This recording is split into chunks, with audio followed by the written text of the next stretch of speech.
Potássio não é tão simples, tá, pessoal? Uma pergunta que a gente recebe muito: faz potássio em cobertura ou não? Não sabemos ainda, temos que estudar mais. Mas o que a ciência mostra para nós? Você tem um trabalho publicado também esse ano, e experimento em vários países, com mais de 15 culturas. Só tem o professor Rogério Sorati Botucatu como autor desse trabalho brasileiro. O que eles avaliaram? 13 culturas, tá?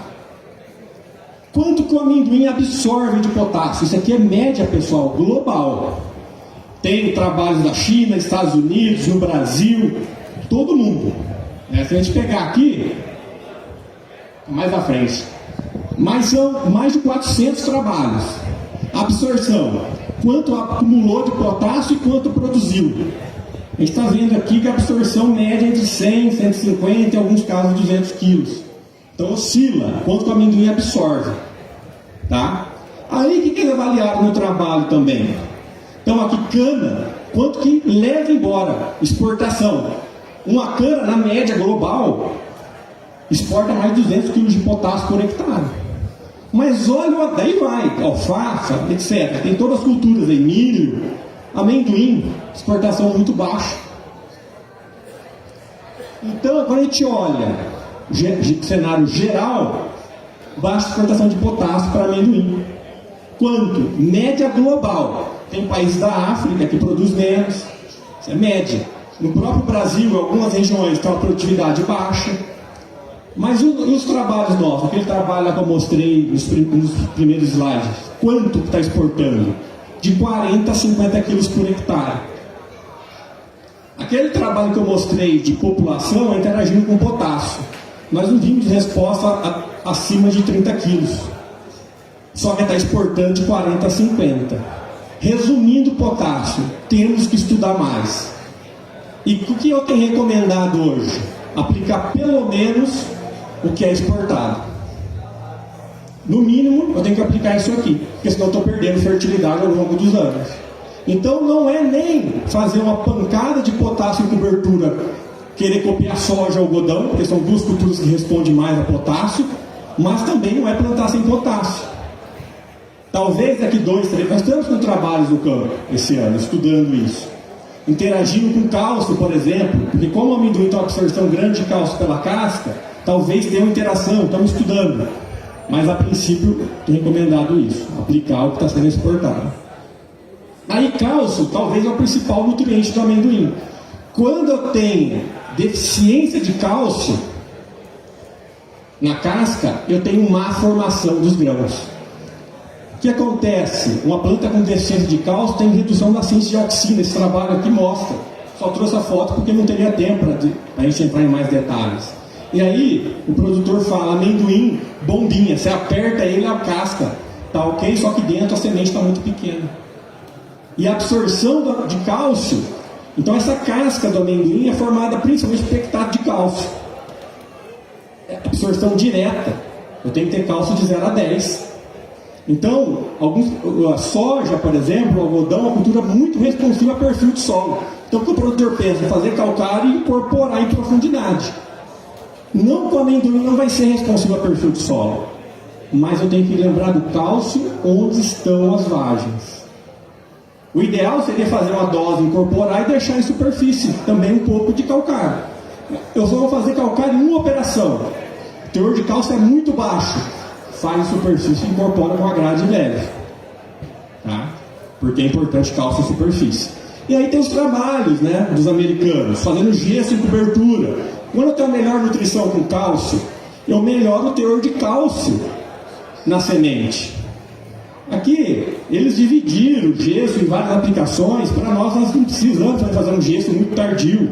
Estamos estudando. Mas o fato é, uma planta bem nutrida com cálcio vai ter uma semente com maior teor de cálcio. E isso vai gerar o quê? Germinação. Eu tenho uma germinação melhor. Quando eu não faço nada de cálcio, controle, germinação no sequeiro 64. Quando eu faço um gesso, 71. Pessoal, isso quer dizer que todos vocês têm que comprar gesso, fazer em todas... Não, vocês precisam primeiro analisar se precisa. Então, principalmente para campos de produção de semente, atenção com cálcio. E aí avançando, magnésio. O pessoal fala tanto de cálcio, mas esquece de magnésio. Como eu posso fornecer magnésio para amendoim? Usar um calcário dolomítico, o teor de magnésio adequado. Mas o que acontece com a planta com deficiência de magnésio? Tem um trabalho também que saiu no final do ano passado, da China. O que eles avaliaram? Teor de magnésio baixo, 7,8 e 5,3 milimol. Tá? Magnésio, sulfato de magnésio via solo. Sem magnésio no solo deficiente, 4.300 no primeiro ano. Fui para 5.600. Então, pessoal, o magnésio é fundamental. E o que acontece com a planta com deficiência de magnésio? Teor de açúcar no momento da colheita. Então, foi colher o amendoim, coletou folha e analisou o teor de açúcar. Onde eu não tinha magnésio, teor de açúcar na folha alto. Onde eu tinha teor de açúcar na folha menor. Amido, mesma coisa. Isso quer dizer o que, pessoal? A planta com deficiência de magnésio, o açúcar, ao invés de ir para a semente, fica na folha. Então eu tenho que pensar na nutrição adequada com magnésio. E o insumo mais barato, o magnésio mais barato, é o calcário lá. Algumas situações de uma fonte mais solúvel, talvez o óxido pode ajudar em algumas situações. Vamos analisar caso a caso. Então o magnésio tem algumas funções importantes na planta. Se fala-se muito a molécula central da clorofila, fundamental para captar energia luminosa. Só que também tem uma função de particionamento de carboidrato, ajudar o enchimento de grão. E aí vamos avançando, é enxofre. Então a planta com deficiência de enxofre, as folhas jovens com deficiência, ele é pouco móvel na planta. O que acontece, pessoal? Eu posso fornecer enxofre junto com fertilizante, semeadura, um formulário com super simples. Posso fazer gesso e fornecer enxofre. Se eu não fiz nenhuma das duas opções, posso dar enxofre elementar, é uma opção. Então fizemos um trabalho também em Tupã, em Regente Feijó, região de Prudente, Areia, mostrando, quando eu tenho deficiência, teor baixo no solo, menor do que 9 mg por decímetro cúbico, eu tenho resposta à aplicação até 60 kg por hectare de enxofre via enxofre elementar. Então nós estamos seguindo a linha de passar nutriente por nutriente para mostrar para vocês, pessoal, que às vezes não adianta fazer 160 kg por hectare de fósforo e esquecer o resto tudo. Todos os nutrientes, se ele tiver com teor baixo no solo, tem potencial de resposta. E a gente vai entrar nos micronutrientes agora.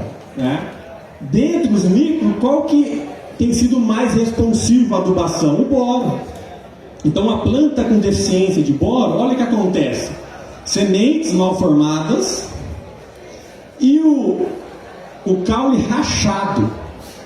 Tentar de uma forma mais simples possível.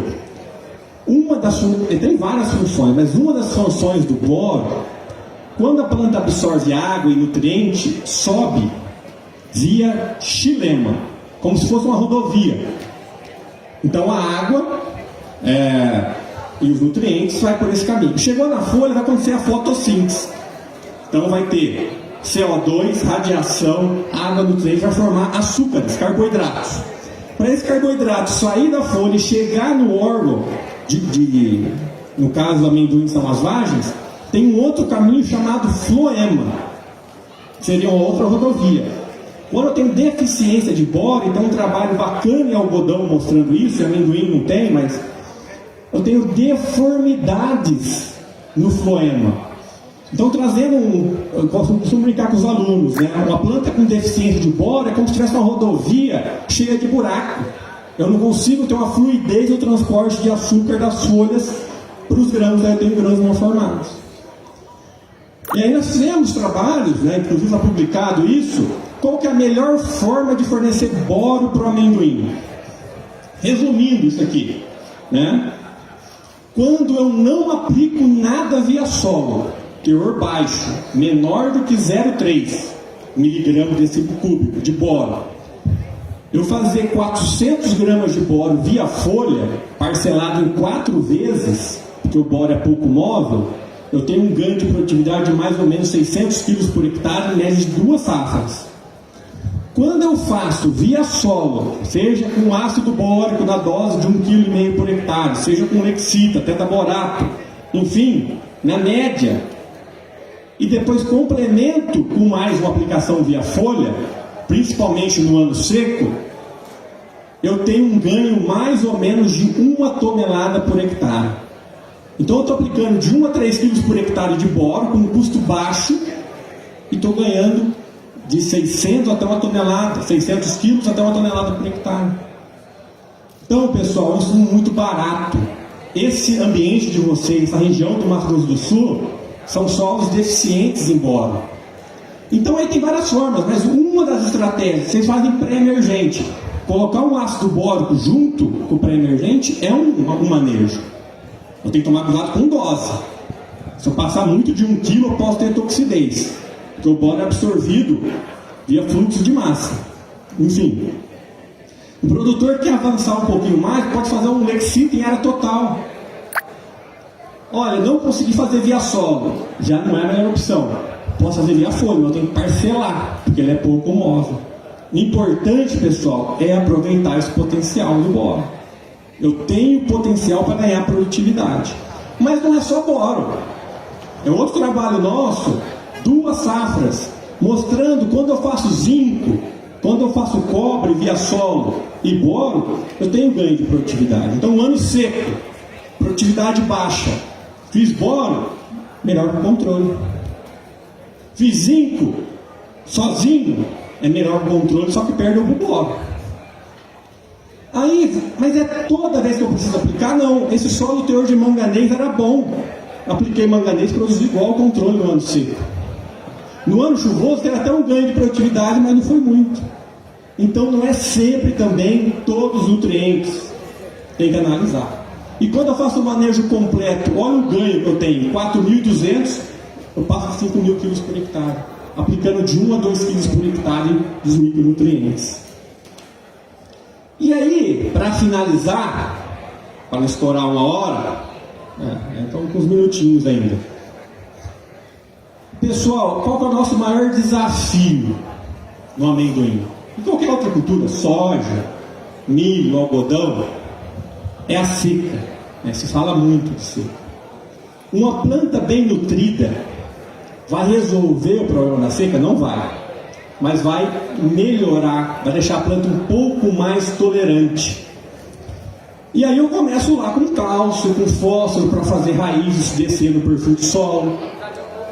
Depois, o Denizar vai comentar sobre isso. Não é só ter raiz, eu tenho que armazenar essa água no solo. Plantio direto é uma estratégia. Tem que pensar no solo. Vocês vão discutir depois do almoço. Mas vamos pensar na planta aqui. Tem que fazer raiz. Mas aí, eu posso ter outros nutrientes que vai atuar na tolerância à seca. Isso aqui é um trabalho publicado esse ano também, cortou aqui, uma revista importante, mostrando como a nutrição com zinco e cobalto melhora a tolerância à seca do amendoim. Isso aqui é um estudo. No Egito, um solo bem arenoso, pH alto, mas um solo arenoso. Eles aplicaram cobalto, 7 gramas por hectare, aplicado via folha aos 20 dias, e aplicaram zinco via solo e via folha. Tá? E aí teve as combinações. Nesse primeiro cenário eu não fiz cobalto, e nesse segundo cenário eu fiz cobalto. E aí tinha níveis de seca. 100% irrigado, então não teve seca na barra verde. Na barra azul, uma seca moderada. E na barra amarela, uma seca severa. Bastante coisa interagindo. Então vamos pegar o primeiro cenário sem cobalto. Irrigação ok. Fazer o zinco foliar foi o melhor cenário. Só que quando tinha seca severa, olha aqui, o zinco foliar ajudou, foi melhor do que o controle, mas olha o zinco via solo. E por que isso, pessoal? Muito se fala em cálcio para fazer raiz, boro. Só que não podemos esquecer que o zinco é precursor de triptofano que está associado à síntese hormonal da planta. Se eu tenho uma nutrição adequada com o zinco, tem um efeito indireto em potencializar a síntese hormonal para crescer raiz. E aí, aqui eu fiz o zinco foliar lá na fase já, finalizando a fase vegetativa. A raiz já perdeu o time. Quando eu faço via solo desde o início, eu melhoro. Eles avaliaram isso também. E aí, pessoal, quando eu faço junto com isso o cobalto, um experimento com várias interações, eu melhoro a produtividade também. Melhora a tolerância a seca. Porque o cobalto é um nutriente que, aplicado numa dose equilibrada, reduz a síntese de etileno. Quando a planta entra em déficit hídrico, um dos hormônios que aumenta muito é etileno. Qual que é a resposta da planta? Abortar a flor. De novo, pessoal, isso aqui não vai resolver todos os problemas, mas é uma ferramenta a mais. E aí, para resumir tudo, o que a planta precisa nessa primeira fase para fazer raiz? Cálcio, fósforo, boro e zinco. Do ponto de vista prático, se o teor desses nutrientes no solo é baixo, eu tenho que aplicar aqui, ó. Não adianta eu aplicar aqui, que eu já perdi o time de fazer raiz. Aqui tem crescimento radicular? Tem, mas a taxa de crescimento radicular aqui é menor. Depois, para fazer as vargens e crescer o docel, nitrogênio, potássio, fósforo ou boro de novo. Aqui eu preciso do boro para quê, pessoal? Para ter mais fertilidade das flores, maior número de vargens por metro. E para encher os grãos, potássio, magnésio e boro. Então o boro está associado àquele floema bem feito. Por isso eu tenho que ter o boro desde o início, que a planta está fazendo floema desde quando emergiu.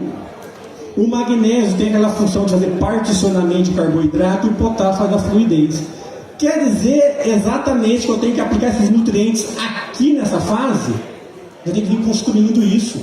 Eu tenho que ter feito um boro via solo, eu tenho que ter feito um calcário com teor adequado de magnésio. Eu tenho que ter feito potássio na linha.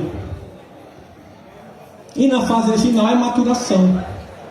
Então, uma maior uniformidade de maturação. E aí tem dois nutrientes, que cobalto e molibdênio, que vai melhorar a eficiência da FBN aqui. E nessa fase vai melhorar a assimilação de nitrogênio. Então, uma forma de resumir o que a gente precisa pensar. Estão vendo, pessoal, que estão todos os nutrientes? E tem que pensar nisso. Não adianta fazer um caminhão de calcário por hectare e esquecer do boro. Não adianta colocar 1000 quilos de um formulado e não fazer o zinco. São doses moderadas, mas de todos os nutrientes que estão em deficiência no solo de vocês. E aí, isso nós temos que difundir um pouco mais. O amendoim, pessoal, é uma planta altamente eficiente no uso dos recursos. Por isso, em ambientes que a soja tem uma dificuldade, feijão tem uma dificuldade, ele acaba tolerando e se adaptando um pouco melhor. Só que nós temos que ajudar ele. Nós podemos, através do manejo do solo, manejo de crescimento radicular, melhorar a eficiência do uso da água, manejo de população de planta e espaçamento para melhorar a interceptação da radiação, que isso aí é gratuito, vocês não têm custo com radiação. E nós temos que aplicar os nutrientes na dose correta, no momento correto e com a fonte mais adequada para aquela situação, para potencializar essa tolerância, essa eficiência que o amendoim tem. E aí as considerações finais, primeiro de tudo é entender a planta, pessoal. Não tem como cultivar amendoim sem entender a planta. E às vezes não precisa ser esse entendimento tanto teórico, saber, ó, nessa fase está o hormônio, não. É observar. É observar o amendoim. É toda semana, se possível todo dia lá olhar o amendoim. Isso é conhecimento de fisiologia. Não é só o livro, é o conhecimento prático de vocês no campo. Depois, definir o potencial produtivo. Época de semeadura, correção do solo, cultivar